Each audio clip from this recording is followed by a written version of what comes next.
साडीला साडीचा कलर आलाय, मग याचा पण काढा ना व्हिडिओ. आलाय? संपला होता ना मेहंदी कलर? आलाय?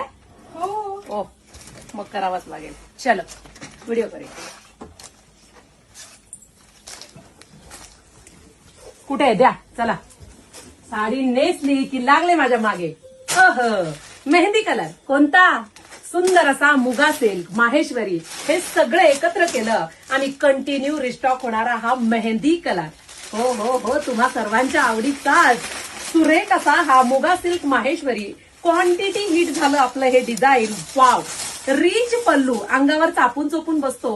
टसल्स ही ह्याची क्वालिटी आहे. हे टसल्स लिनन कॉटनला येत नाही बघा. डिझाईन लिनन कॉटनवर पण उतरवता येईल. हे टसल्स पहा, जरीचे मोर आहेत, अजिबात काही होणार नाहीये. आणि मीनाकरीची ऑल ओव्हर बुट्टी आहे. थ्रेड वर्क, मीनाकरी, अजिबात विरळ बुट्टा नंतर नाही, शोल्डर बुट्टा नाही, संपूर्ण साडी भरलेली ही